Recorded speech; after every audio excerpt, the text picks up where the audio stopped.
Hi, I'm Cherie Cornick, a TKGA certified master hand knitter, and I'd like to talk to you today about evaluating my swatches.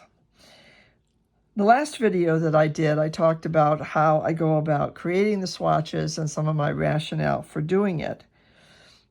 But now I'd like to talk about the fact that I have 3 swatches and I'm trying to decide which needle to use and which fabric I like best.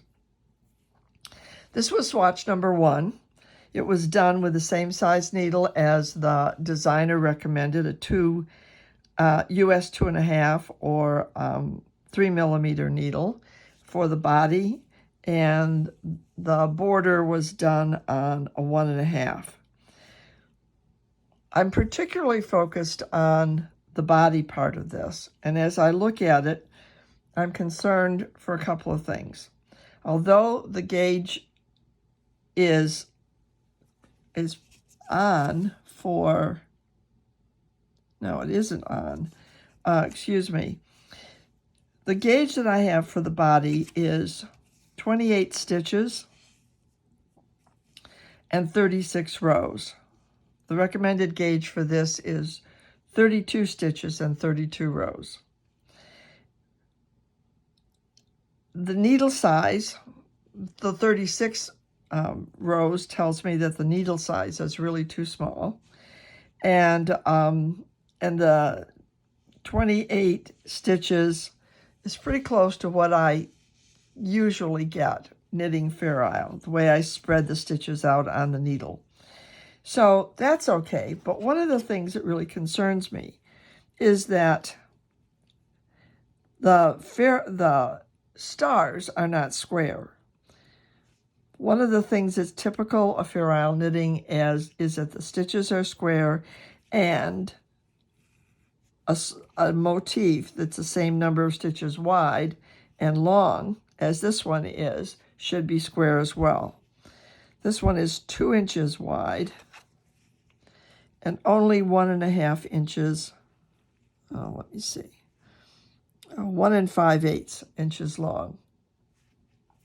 So based on that, I went to a larger needle.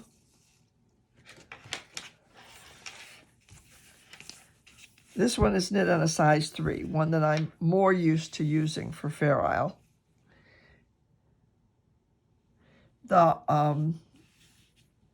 The motifs look a little more square to me.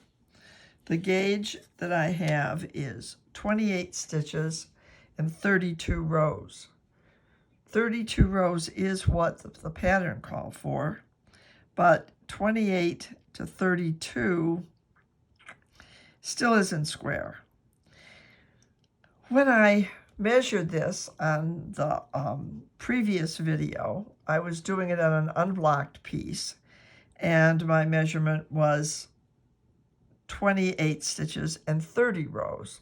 I thought that might be okay, but blocked, it gave me 32 rows, pulled up just a little bit. Again, I'm going to measure, and I have 2 1/8 inches by 1 3/4. It looks better to me. It does not look quite as bunchy, but I'm still not content that this is quite the right needle size to use. So I moved up to a size 4. This time I did not knit as big a swatch, as wide a swatch as I ordinarily do. The number one reason for it was I was running out of turquoise yarn, and I wanted to get as much length as I could. I had not yet knit this motif, and unfortunately I made a couple of mistakes in the pattern, but what I'm really looking for at this point is the gauge and the fabric and the design. So this looks very nice to me. The star is much more square, And as I measure it, it is 2 inches by 2 inches, exactly. When I measured the gauge, it was 30 stitches by 30 stitches. I had decided on some of these other ones that maybe I was spreading my needles apart, my stitches apart a little too much on my needles. So I didn't stretch them quite as much on this, and that gave me the 30 stitches to 30 rows. I've decided that this is a swatch I'm going to make. I'm going to use on the needle size. I like the feel of it. I like the look of the star. Every stitch looks like you can see it. There's nothing that gets hidden.